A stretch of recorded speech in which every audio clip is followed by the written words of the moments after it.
malimta na aman dahil ni manok di ay. Sus, sa ni Sita, oy. Gwapo kayo mag-posing tira, ma'am. Oh. Wow! RL. Chicken na naman. Oh, naana mi RL na bat. Oh, ay sus, tanawat eh.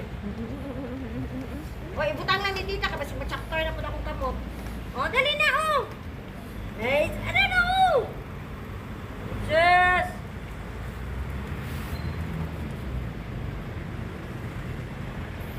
Hawa ka ba si mag-away mo?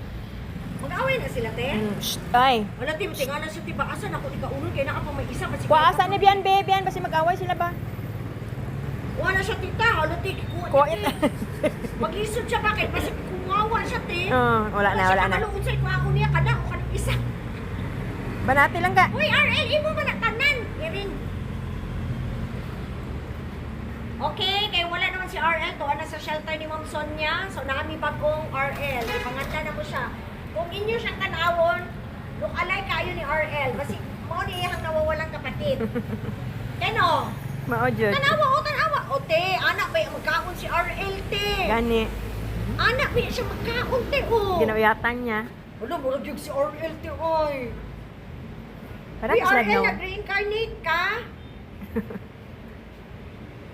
Nakatawa ko sa iyang reaction, te, kay gigunitan na niya, iyang giano, kay pasigla ko. Nakwaon. Siguro ano mo niya, te, mga magpagunitan niya ang duha. Ay, sus! Grabing kaon, eh.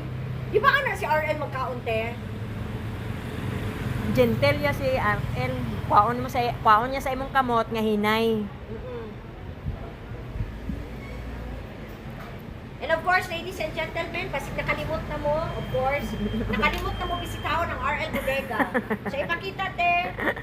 So, available gihapon ang mga ano na to, te, gummies, snackers, unsa pa nagdira, te, biscuits, cookies, Ug uban pa.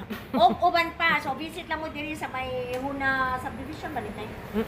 O, dira sa kanto ang Busy Chicken. So, na ako diri karon kay of course na ako ipampalit na giveaway si pangatag na ko sa ako mga client. So, gwapo diri kay makapas ang pobre sa imo ang 500 pesos daghan na kay ka mapalit. So, na yung mga panaliton diri nga tag 100 lang pero tulo ka buok na ang imong mapalit. So, unsa pay ginahulat ninyo adto na mo diri? Diri. Makita niyo si RL na siya diri. O, si RL, okay na breastplate yun na si RL. Sige na, ayaw ulaw-ulaw.